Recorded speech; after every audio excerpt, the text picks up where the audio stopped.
नमस्कार, मैं अभिषेक उपाध्याय। आप देख रहे हैं टॉप सीक्रेट। आज मैं अपनी बात की शुरुआत दुष्यंत कुमार के एक शेर से करूंगा और शेर इस तरह से है कि बाढ़ की संभावनाएं सामने हैं और नदियों के किनारे घर बने हैं। अब नदी के किनारे जयपुर भी है और नदी के किनारे लखनऊ भी है। अब नदियों के किनारे किसका घर बना है जो कि बाढ़ की संभावना से आशंकित है? ये सवाल साहित्य का है और अब साहित्य की नाव से उतरते हैं और राजनीति की बंजर ज़मीन पर चलते हैं। तो राजनीति की बंजर ज़मीन बता रही है कि यूपी और राजस्थान दोनों ही जगहों पर बड़ी राजनीतिक हलचल नज़र आ रही है। एक और हलचल है आने की, एक और हलचल है जाने की। मैं अभी से आपसे कह दे रहा हूँ कि राजनीति में ये जो हलचलें होती हैं, इन हलचलों में काफ़ी कुछ कयास भी होते हैं। ये एकदम क्लियर समझिएगा। ऐसा बिल्कुल नहीं है कि ये हलचल ही सत्य साबित हो जाएगी। दूसरे तमाम लोग ऐसा दावा करते हैं, हम ऐसा कोई दावा नहीं करने जा रहे हैं। हम तो आपको वो बताते हैं जो अंदर खाने में चल रहा है, और ये जो अंदर खाने में चल रहा है, एक रोज़ ये हलचल अपने वास्तविक आकार में सामने आ भी सकती है और क्या पता ऐन मौके पर रास्ता बदल भी जाए। तो हो यूँ रहा है कि इस समय राजस्थान की पूर्व सीएम वसुंधरा राजे बेहद चर्चा में हैं और इधर यूपी के सीएम योगी आदित्यनाथ बेहद चर्चा में हैं। एक और राजस्थान की पूर्व सीएम वसुंधरा राजे की ताजपोशी की बातें बहुत चर्चा में हैं। उसके बड़ी वजह हैं। एक तो पहली वजह यह है उनकी लोकप्रियता।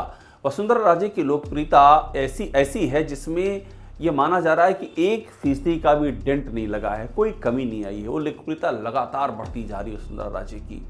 और उसका एक हाल में हमको उदाहरण तब देखने को मिला जब इसी 17 दिसंबर को जयपुर में पीएम मोदी गए। दादिया गांव है, वहाँ एक सभा थी और वहाँ जिस तरह से उनकी और वसुंधरा राजे की मुलाकात हुई मंच पर, आमने सामने जो कुछ मिनटों की बातचीत हुई, उसने बहुत कुछ इशारा दे दिया।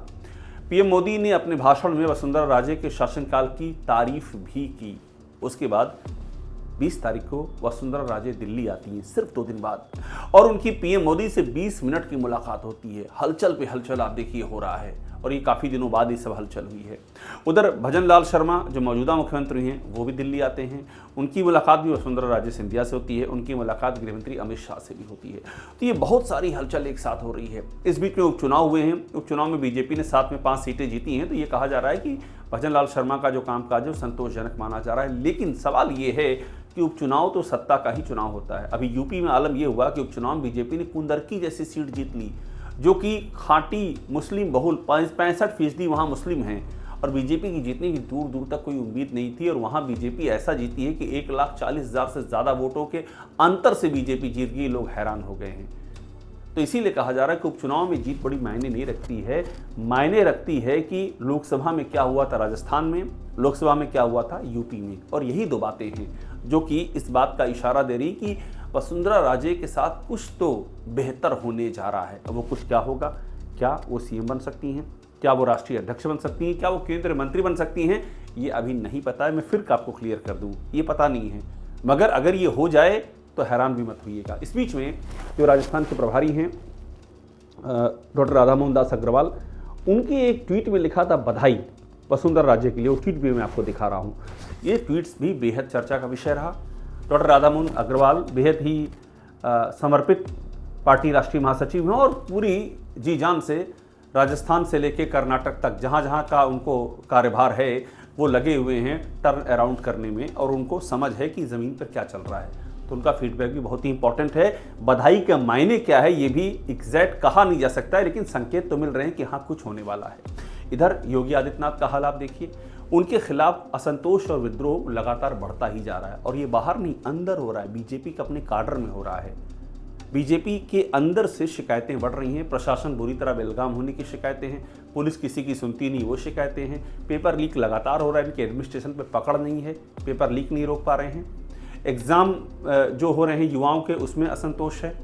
69,000 शिक्षक भर्ती को ओबीसी अभ्यर्थी अभी तक भटक रहे हैं। उनको उनका हक नहीं मिला, उनका इंसाफ नहीं मिला है। बीजेपी के अपने ही जो कार्यकर्ता हैं, अपना काडर है, उसकी शिकायतें सरेआम सामने आ रही हैं। संभल जैसी घटनाएं हो रही हैं जिसको लेकर के सुप्रीम कोर्ट को बोलना पड़ रहा है। मोहन भागवत को, जो संघ प्रमुख हैं, उनको संदेश देना पड़ रहा है कि नए नए नेता बनने की कुछ लोग हिंदुओं की कोशिश कर रहे हैं और ये ठीक नहीं है। माना गया सीधा योगी आदित्यनाथ को संदेश था ये। तो इस हिसाब से जो ग्राफ है योगी आदित्यनाथ की अगुवाई में बीजेपी का, लगातार वो डिमिनिश हो रहा है और बीजेपी लोकसभा चुनाव में बुरी तरह से यूपी में हारी है और उपचुनाव में जिस तरह से जीती है उसका भी लोगों को आइडिया है कि ये कैसे जीती है।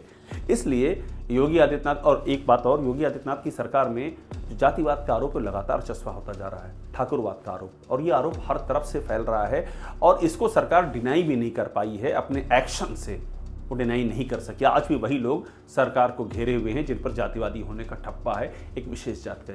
तो ऐसे में अब ये दो चीज़ें एक साथ हो रही हैं। अब योगी आदित्यनाथ भी अभी आए थे दिल्ली कुछ दिन पहले, पीएम मोदी से मिले, वो तस्वीर सामने नहीं आई। लोगों को हैरानी हुई कि ये तस्वीर सामने क्यों नहीं आई है। वसुंधरा राजे मिली, तस्वीर सामने आ गई, लेकिन योगी मिले, तस्वीर सामने नहीं आई। क्यों? कहानी क्या है? पॉलिटिक्स में कुछ भी अनायास नहीं होता है। योगी आदित्यनाथ फिर दिल्ली में हैं, फिर इनकी मुलाकातें जारी हैं, दिल्ली दरबार का बार बार उनका चक्कर लग रहा है। तो यही सारी बातें इन संभावनाओं को जन्म दे रही कि कुछ तो होने जा रहा है। कुछ राजस्थान में बदलेगा, कुछ यूपी में बदलेगा, वो क्या हो सकता है ये अभी पता नहीं है। हम ये बिल्कुल दावा नहीं कर रहे हैं कि ये ऐसा हो रहा है कि योगी हट रहे हैं और वसुंधरा राजे राजस्थान में आ रही हैं या वो राष्ट्रीय अध्यक्ष बन रही हैं, लेकिन ये ज़रूर कहेंगे कि हलचल हो रही है। और असली पॉलिटिक्स होती है हलचल को देखने की, उसकी व्याख्या करने की, उसे समझने की, क्योंकि एक रोज़ यही हलचलें घटनाओं का रूप बनकर के सामने आती हैं और फिर सभी दंग रह जाते हैं। तो इन हलचल के मायने क्या है, हमारी नज़र इस पर बनी रहेगी, लेकिन इन दो राज्यों पर ज़रूर ध्यान रखना होगा। यूपी, राजस्थान, वसुंधरा राजे और योगी आदित्यनाथ, क्या बड़ा होने जा रहा है। दोनों ही राजपूत लीडर हैं, ये भी ध्यान रखिएगा। जात का कॉम्बिनेशन भी, योगी आदित्यनाथ राजपूत नेता, राजपूत मैं इसलिए कह रहा हूँ उनकी वो कास्ट है, ये ठप्पा भी लगता है। वसुंधरा राजे का भी वो जुड़ाव है। तो एक राजपूत को हटा करके दूसरे राजपूत को एलिवेट किया जाएगा तो ये संतुलन भी बन जाता है। ये भी चर्चा का विषय है। इंतज़ार करेंगे हकीकत के सामने आने का। टॉप सीक्रेट को देखते रहिए, लाइक कीजिए, सब्सक्राइब कीजिए। आपको वो सारी खबरें यहाँ मिलेगी जो लीक से हटकर हैं और जो आपको सिर्फ यही मिलेंगी।